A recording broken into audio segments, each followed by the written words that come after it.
नमस्कार, मैं श्याम सुंदर Meena, nursing officer GTB hospital और वाइस प्रेसिडेंट एआईएनएस ईएफ।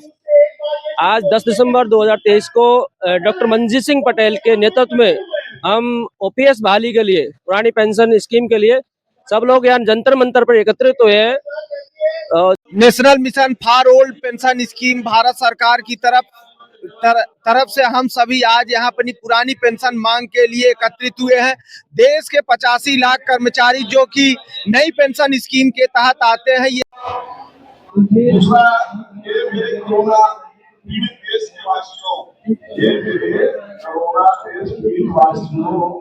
जरा याद करो कर्मचारियों की, जरा याद करो सरकारी कर्मचारियों की कुर्बानियां। जब आप बैठे थे घरों में, तो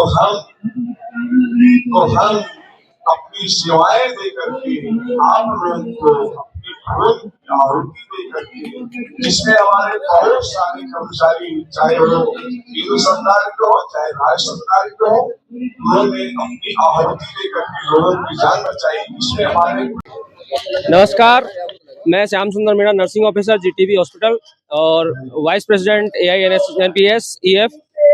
आज 10 दिसंबर 2023 को डॉक्टर मंजीत सिंह पटेल के नेतृत्व में हम ओपीएस बहाली के लिए, पुरानी पेंशन स्कीम के लिए सब लोग यहाँ जंतर मंतर पर एकत्रित हुए हैं। पूरे देश से 100 से ज्यादा यूनियन हमारे पास इकट्ठा हो गई है। यहाँ पे हम सभी का बहुत बहुत स्वागत करते हैं और बहुत बहुत धन्यवाद देते हैं। हमारे जितने भी साथी, तमाम जो आप देख पा रहे हैं, इतनी जो भीड़ भरी हुई है, प्रशासन ने वहां तक, जहां तक बैरिकेटिंग दिखाई दे रही है, प्रशासन ने सबको रोका हुआ है।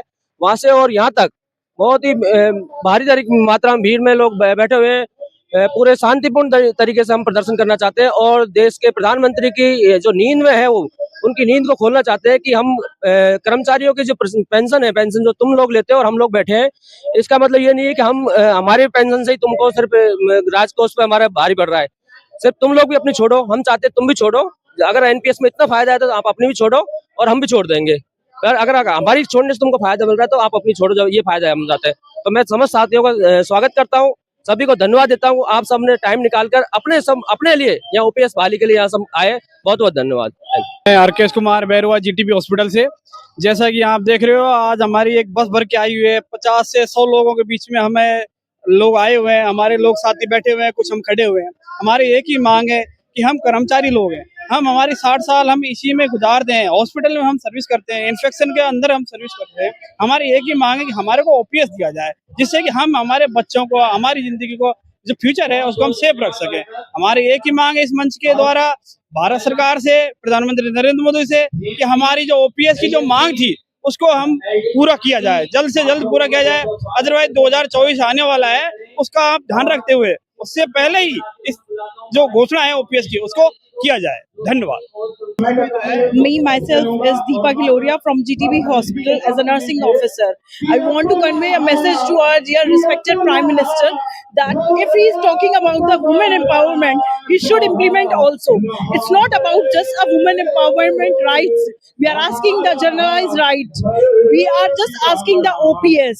It's not a big demand, because if he's saying about the finance status, it's not about the finance status burden. It is about the equal right as depends on the constitutional rights.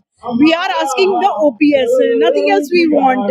If he is asking about the women empowerment, नारी ही शक्ति होती है ना, वो हमेशा ये बात बोलते हैं, तो उस शक्ति का उनको सम्मान भी करना चाहिए, रिस्पेक्ट के साथ, लॉयल्टी और लिबर्टी के साथ हमें अपने राइट्स देने चाहिए। So we just only want OPS. Thank you so much.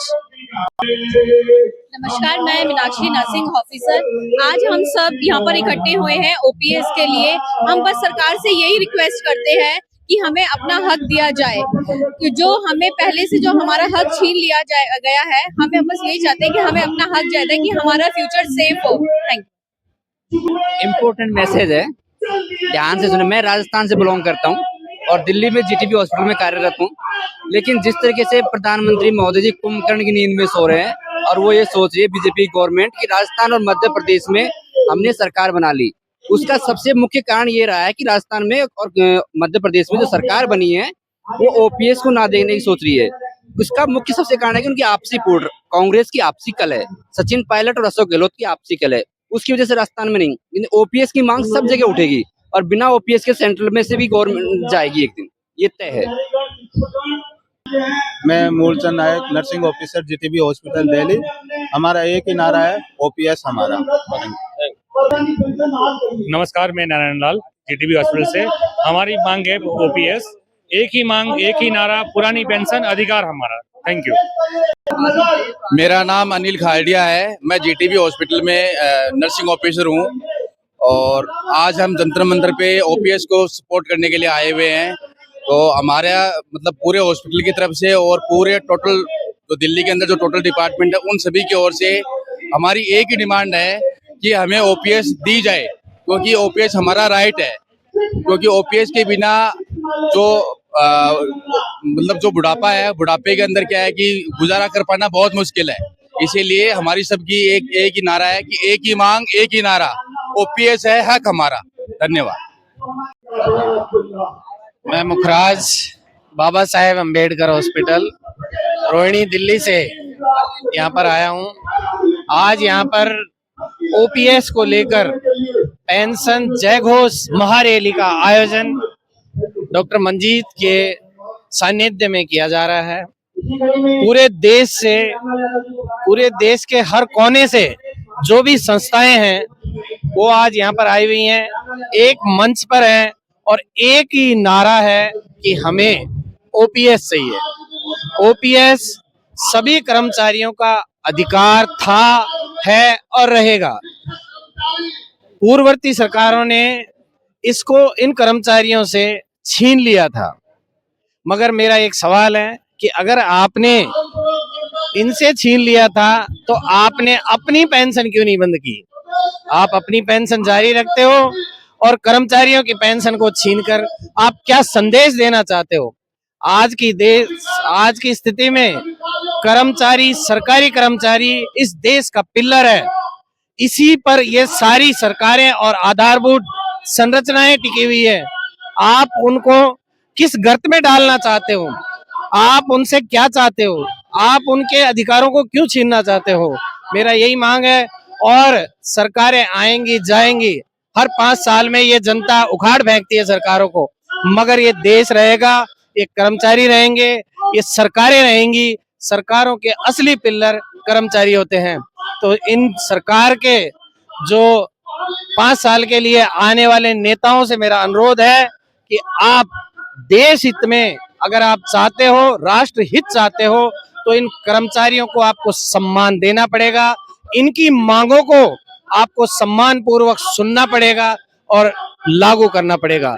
मेरी यही सरकार से मांग है कि इन कर्मचारियों की आवाज को सुनो, इन पे गौर करो और इनकी ओल्ड पेंशन को लागू करो। बहुत धन्यवाद, बहुत बहुत धन्यवाद। National mission for old pension scheme Bharat सरकार की तरफ से हम सभी आज यहाँ अपनी पुरानी पेंशन मांग के लिए एकत्रित हुए हैं। देश के 85 लाख कर्मचारी जो कि नई पेंशन स्कीम के तहत आते हैं, ये सभी का विरोध है कि भारत सरकार के द्वारा त्वरित जो है ओल्ड पेंशन स्कीम लागू की जाए। जैसे 2024 में जो लोकसभा का चुनाव है, लोकसभा चुनाव के ठीक पहले रामलला अपने मंदिर में प्रतिष्ठित होंगे, वैसे ही जैसे उनका घर बसेगा, वैसे ही देश के 85 लाख कर्मचारी की मांग को शीघ्र पूरी करके पुरानी पेंशन बहाल करके 85 लाख कर्मचारियों को घर बसाने का भारत सरकार की हम निवेदन करते हैं। हम इस समय दिल्ली से आए हैं सर।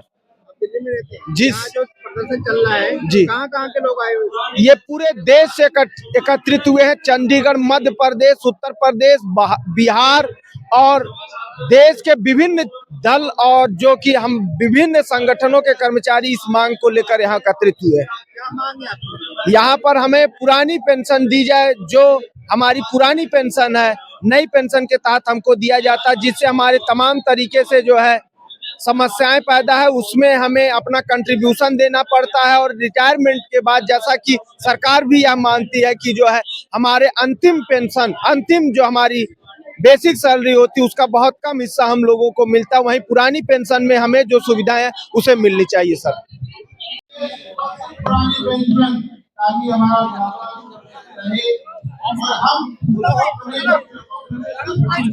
तो सभी राष्ट्रों का भाई और हमें ये बार बार अनुरोध या प्रयास करते रहना पड़ेगा, प्रयास करना पड़ेगा, तब जाके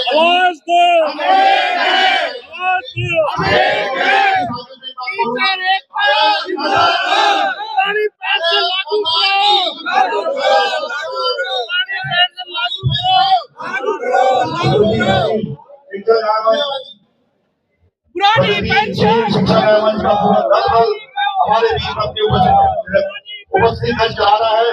शिक्षकों का प्रगति शिक्षा न्यायमंच हमारे बीच में अपनी उपस्थिति दर्ज कराते हुए विनोद यादव जी की अगुवाई में